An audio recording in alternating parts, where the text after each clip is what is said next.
প্রথমেই তোমাদেরকে বলি রাধে রাধে। আজকে তো অন্নদা একাদশী, গতকাল বলেছিলাম। তো আমি তো একাদশী করেছি, আর স্নান সেরে দেখো চলে এসেছি ঠাকুর ঘরে।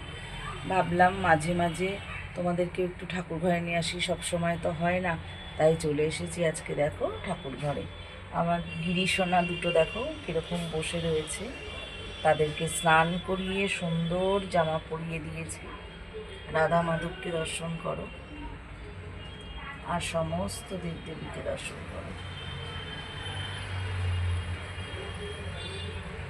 পুজো করা আমার হয়ে গেছে, একাদশীর পুজো সেরে নিলাম। প্রসাদ দর্শন করো, প্রসাদ দর্শনে দুর্ভোগ কাটে, তাই সব সময়ের জন্য চেষ্টা করি তোমাদেরকে একটু দর্শন করানোর জন্য। আরতি করে নিয়েছি, পুজো করে নিয়েছি, এইবার প্রসাদটাকে নামিয়ে নেব।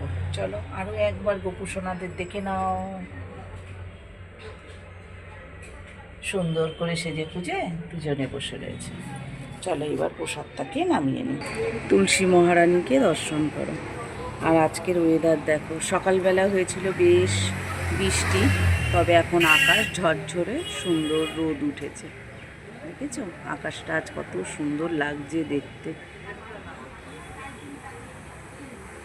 ওয়েদারটা আপাতত পরিষ্কারই আছে। আজ নিয়ে এসেছে নতুন একটি ফল, মানে আমাদের ঘরে আজকে নিয়ে এসছে প্রথম। এটা হচ্ছে আনারস, তোমরা তো জানো। আর আনারসটা নিয়ে এসছে গোটা, বেশ বড়। আমি মানে বটি দিয়ে কাটতে পারছি না, ছোট যেহেতু বটিটা আমার, তার জন্য এই যে রেখে দিয়েছি। কিছুটা কেটে ভোগে দিয়েছি, আর এটা রেখে দিয়েছি। এটা মেয়ের বাবাকেই বলবো, কাটতে আমি পারবো না। আর পুরো পাকা জানো, মানে রস ভর্তি আনারসটাই, একদমই পাকা। তো এটাকে রেখে দিলাম, আমি আর পারবো না কাটতে। একটুখানি নিয়ে নিয়েছি, নিয়ে ভগবানকে ভোগে দিয়ে দিয়েছি। প্রসাদটাকে নামিয়ে নিয়ে চলে আসলাম এই ঘরে। আর এই একাদশীর দিন প্রসাদটা নিয়ে আমি এই মাঝখানের ঘরটাতেই চলে আসি, যেখানে সবাই মিলে একসাথে বসা যায়, অনেকটা জায়গাও পাওয়া যায়। তো ওরা তো টিফিন খেয়েছে সবে, এখন প্রসাদ খাবে না, পরে খাবে বলছে। তো আমি 12টা যেহেতু বেজে গেছে, তো আমি তো একটু জল খাবো এবার। তো আমার জন্য আমি অল্প করে একটু প্রসাদ নিয়ে নিচ্ছি। একটু প্রসাদ নিয়ে তারপরে আবার যেতে হবে দুপুরে রান্নায়। দেখি এখন ওরা নিরামিষ রান্না কী খায়, সেই অল্প একটু করে দিতে হবে। আর এই যে এখন আমি প্রসাদটা পাবো, একটু জল খাবো, তারপর চলো প্রসাদটা নিই, তারপরে আবার পরে দেখি কী করবো। তখন তো তোমাদেরকে দেখালাম যে ওয়েদারটা বেশ ভালোই আছে। সকালবেলা হয়েছিল বৃষ্টি, তবে আবার এক ঝটকা বৃষ্টি হয়ে গেল। বেশ কিছুক্ষণ ধরে হচ্ছে, এখনও মেঘলাই আছে, আর ঝিরিঝিরি বৃষ্টি পড়ছে। গাছগুলোকে কি দারুণ লাগছে যেন দেখতে। বৃষ্টি পড়েছে আর বৃষ্টির জলগুলো গাছের গায়ে লেগে রয়েছে, এত সুন্দর লাগছে কি বলবো। পাতাগুলোকে দেখতে খুব সুন্দর লাগছে, অপূর্ব সুন্দর লাগছে। দেখো গাছে উচ্ছে হয়ে আছে, আর এই বৃষ্টির জল ঝিরিঝিরি পড়ে গাছের পাতাগুলোর মধ্যে রয়েছে, কি দারুণ লাগছে দেখতে, খুব সুন্দর লাগছে দেখতে। যাক, বৃষ্টিগুলো হলো, কদিনের রোদে গাছগুলোর যা অবস্থা হয়েছিল, বৃষ্টি হওয়াতে গাছগুলো আবার একটু প্রাণ পেল, বেশ একটু তরতাজা হয়েছে। আজ তো একাদশী, একাদশীর পুজো সেরেও নিয়েছি। আবার দেখো একটু এখানে বসিয়ে দিয়েছি আলু ভাজা। আজকে একাদশী, তো ঘি দিয়ে একটু আলু ভাজা বসিয়েছি এখানে।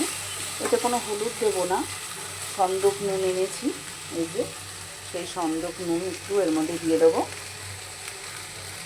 দিয়ে আর আলুটার মধ্যে একটু 2-3টে লঙ্কা একটু দিয়ে দিয়েছি ভেঙে ভেঙে। আলুটাকে একটু আলু ভাজা করে নেবো, আলু ভাজা। আর তার সাথে দেখো দেখো এখানে একটু বাদাম ভেজে রেখেছি। বাদামটা একটু বেশি, কয়েকটা লাল লাল হয়ে গেছে একটু বেশি। তো যাই হোক, বাদামটাকে ভেজে নিয়েছি। এই যে আলুটা যে ভাজছি, পরে এর মধ্যে বাদামটাকে দিয়ে দেবো, দিয়ে বাদাম আর আলু ওপর থেকে বাদামটাকে ছড়িয়ে দেবো, দিয়ে আলু আর বাদাম ভাজা হয়ে যাবে। তারপর এটা ভগবানকে ভোগ লাগাবো, লাগিয়ে তারপরে প্রসাদ পাবো। একাদশীর দিন জানো তো ফল নিয়ে আসে অনেকই, কিন্তু ফলটা ঠিক আমার মানে ভালো লাগে না, খালি পেটে অত ফল খেতে আর গ্যাসও হয়ে যায়। আর ভীষণ মাথা যন্ত্রণাও করে, তা সেভাবে ফল একদম আমি খেতেও পারি না। তো একটু এসব ভাজা করে দেবো, করা হয় না যদিও, একার জন্য আর কিছু করিও না এসব রান্না বান্না, বেশিরভাগ সাবুর পায়েসটাই করে দিই। তবে আজকে ভাবলাম একটু আলু ভাজা করি, করে ভগবানকে নিবেদন করি। আলুটাকে লাল লাল করে একটু ভেজে নেব। আলু ভাজাটা বেশ লাল লাল হয়ে এসছে, আর তাছাড়া আমি তো হলুদ ছাড়া করেছি, তাই খুব একটা কালারটা হলুদ আসবে না। আর ঘি দিয়ে ভাজা করছি। একাদশীর দিন ওই হয় ঘি, আর তা না হলে সানফ্লাওয়ার অয়েল দিয়ে করা যায়। তো সানফ্লাওয়ার তেল নেই, আমি সেজন্য ঘি দিয়ে আলুটাকে ভেজে নিলাম। আর এবারে দেখো, এই যে বাদামটা ভেজে তুলে রেখেছিলাম, এবার এর সাথে একসাথে বাদামটাকে মিশিয়ে দিলাম। ব্যাস, এবারে এটাকে তুলে নিয়ে যাব আমার ভগবানের জন্য ভোগ লাগাতে। তাহলে ভিডিওটা আজকে এখানেই শেষ করি। এবার সবাই ভালো থেকো, সুস্থ থেকো। আর আমার ভিডিও ভালো লাগলে এটা লাইক করো, নতুন হলে এটা সাবস্ক্রাইব করে দিও।